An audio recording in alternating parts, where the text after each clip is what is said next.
Hello friends, today I am going to read editorial A Profound Shift in the Global Order by Mukul Sanwal. He is a former UN diplomat. India is at another inflection point, reminiscent of Vasco da Gama sailing into Kozhikode in 1498 and of a complacent Zamorin lacking strategic intention. Instead of trade routes, global value chains are being reshaped by force. The stakes are high for India, which is in line to be the third largest economy. The 75-year-old post-colonial order, labeled as globalisation, characterized multilateralism, imposing rule-based restrictions on all for the common good.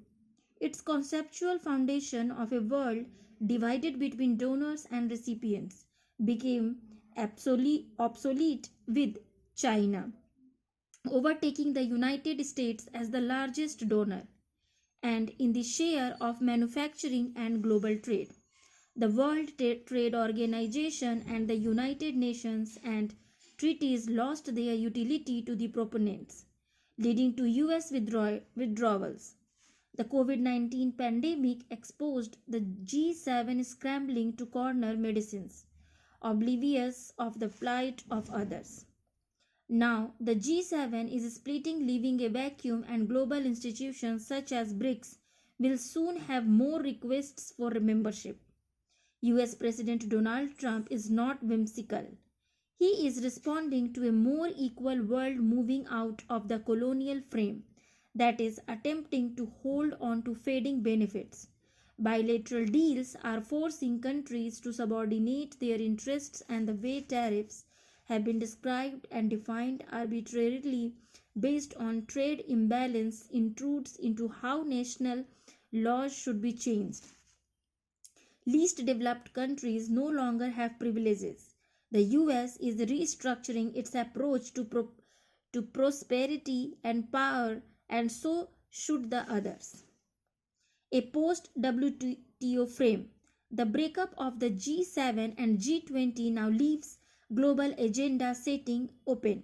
Since 2020, the US, China, the European Union and India have together contributed nearly 3/4 of all growth, with the US and China accounting for almost half.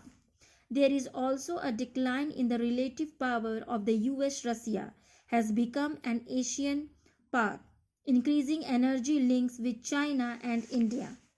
Asia will soon again have 2/3 of global wealth and power, within bracket, as had been the case throughout civilization except for the age of colonialism. Geopolitics has returned to its natural state of coexistence, sharing prosperity. India has to be strategic to grasp new opportunities with the dismantling of the WTO, just as China used its entry into the WTO for its rise. The US and China are pretty much evenly balanced in terms of influence, trade, technology, defensive military capacity, and playing tit for tat on tariff labels. The challenge is to manage trade relations with the US pushing its agricultural and energy surplus and to build on the rapprochement with China. The future direction has been set in the recent statement of Prime Minister Narendra Modi that this is the Asian century. The turmoil within the Association of Southeast Asian Nations is an opportunity to jointly work towards an Asian common market with bilateral concessions to share prosperity. As the WTO's most favored nation clause of non-discrimination withers away, it is in India's longer-term interest to propose a new cooperative architecture to ASEAN, ASEAN and the African Union, as their potential consumption will exceed current consumption in the US and Europe. India's world-class diplomat should be given the task of coming up with a new type of principles of global governance for a more equal world.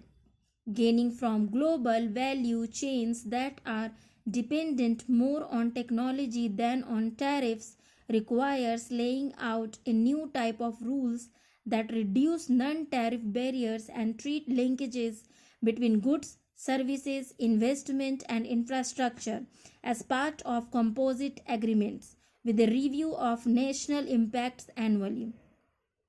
Trade and innovation neglected. Emerging from colonialism, India framed foreign policy in terms of a balancing between the great powers, relying on tactics than on strategy. The first challenge to the post colonial world was the Bandung Conference of newly independent Asian and African countries in 1955. Jawaharlal Nehru moved to the non-aligned movement in 1961, shifting from economic development to peace in a divided world, becoming a darling of the West while India remained poor. The best diplomats are still sent to negotiate resolutions in the United Nations, ignoring rights and opportunities through trade. India also ignored what other leading powers were doing. Technological innovation in partnership with academia and industry, which is the other side of the coin of trade. Now is the time for hard decisions to be taken to develop a national consensus between political parties and states on how to nurture talent and focus on skills and employment in order to regain our technological edge, wealth, and global status. The West developed on the foundation of colonialism, unlike the East. New policy groups need to engage and seek complementarity with China, Asia, and Africa as value chains get restructured. There will no longer be global goods and treaties to which others can subscribe. The smaller countries that have been hit hardest by the new order are looking for an alternative to choosing sides. India has the endogenous capacity to aim for global technological leadership by developing open source software that will shape future multilateralism and international cooperation. Huawei, which was sanctioned by the US for spreading telecommunication networks worldwide, is manufacturing 7 nanometer chips just behind global technology leaders. The DeepSeek open source AI model is cheaper than and as good as the best in the US. 15 years ago, a World Bank study noted that China has reached global scale in the hardware industry but not in software. India had achieved the reverse, then faltered. Lesson from China. The most important lesson in China's re-emergence is national consensus on endogenous pathways to achieve prosperity and not looking at socio-economic growth through the modeling prism of the West. Patents are a better indicator of future prosperity than GDP. Most effective incentive for a restructuring of the economy and prosperity is the optimum adaptation to adverse effects of climate change. India needs to formulate grand challenges with academia and industry to leverage its world-class human talent, vast data, and proven digital stack to build the best large language models in the world, which would make India a formidable cyber power. In the digital world, the foundation of wealth and influence is AI, which is reminiscent of India clothing the world for millennia, relying on a skill and not monopoly. Thank you for listening.